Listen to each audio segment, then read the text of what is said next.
ये गुलगुला भी ना खाता, ये टमाटर भी ना खाता,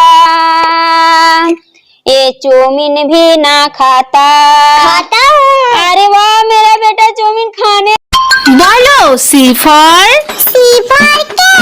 বাহ ভেরি গুড। মাম্মা আমি কেক খাবো। এই পড়ার সময় খালি খাবার কথা না, দাঁড়াও পেন নিয়ে আসছি, লিখবে এবার।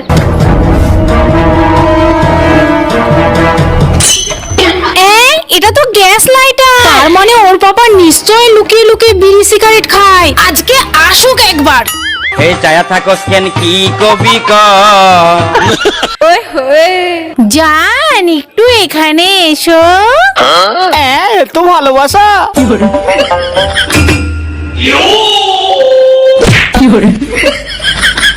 আরে মারলে কেন?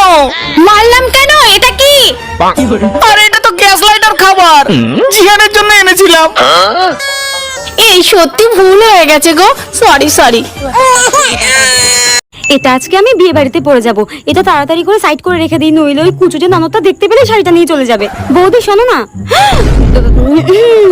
বলছি আজকে রাতে তো আমাদের একটা বিয়ে বাড়ি রয়েছে, আর আমি বিয়েতে ভাবছি একটা শাড়ি পরবো। তোমার একটা ভালো শাড়ি থাকলে দাও তো। কই, আমার কাছে তো একটাও ভালো শাড়ি নেই গো। তুমি তো নিজেই দেখেছো, বলো। বিয়ের পর তো তোমার মাই আমার সব ভালো ভালো শাড়িগুলো নিজের আলমারিতে রেখে দিয়েছে। কি বললে তুমি আমার মাকে? তুমি নিজেই আলমারিটা দেখে নাও, আমার সত্যিই কোনো ভালো শাড়ি নেই গো। ঠিক আছে, দেখছি আমি।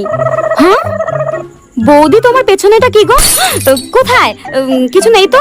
ওই তো পেছনে, ওই তো। ডাইনিটার সব দিকে নজর থাকে। এইটা কি সুন্দর শাড়িটা।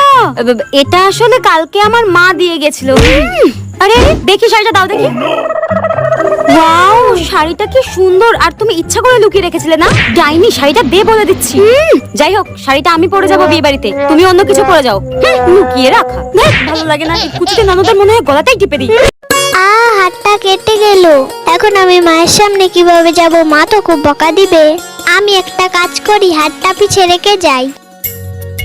আরে টুপুর, তুই চলে আসলি? টুপুর নে দুধ খা।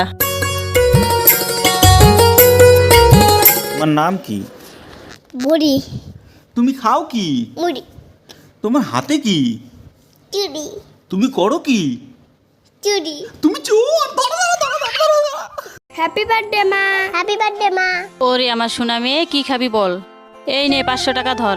মা আমাকেও দাও। তুই কি করবি টাকা দিয়ে? এই নে 100 টাকা ধর, এর বেশি পাবি না, ভাগ এখান থেকে। আরে চলে এসেছিস, কি করেছিস 500 টাকা দিয়ে? আমি সব বান্ধবীকে নিয়ে সব টাকা খরচ করেছি। বাহ আমার সোনা মেয়ে, যা ঘরে গিয়ে বিশ্রাম নে। আর তুই কোথায় আগুন লাগিয়ে আসলি 100 টাকা দিয়ে? মা আমি তোমার জন্য জুতো নিয়ে আসছি। জুতো? জুতো দিয়ে কি হবে? তুমি যে সেদিন রাস্তা দিয়ে যাচ্ছিলে। মা। উহ, মা তুমি তো ঘরে মোবাইলটা দেখে আসলে। তুই কি মানুষ? তোর জন্যই তো আমার পায়ে তার কাটা বিঁধেছে। মা এতে আমার কোনো দোষ নেই, তুমি রাস্তা দেখে ভালো মতনে হাঁটুনি। এখন তুই আমাকে শিখাতে এসেছিস, ভাগ এখান থেকে। মা সেদিন তোমার পায়ে তার কাটা বেঁধেছিল, তোমার জুতোটা নষ্ট হয়ে গেছে, তাই আমি তোমার জন্য নতুন জুতো নিয়ে আসলাম। আমি তোকে খুব কষ্ট দিয়েছি সৎ মেয়ে বলে, তুই আমাকে ক্ষমা করে দে। মেয়েটি তার সৎ মায়ের সাথে কাজটি ভালো করলো না খারাপ করলো, আপনারা কমেন্টে জানান।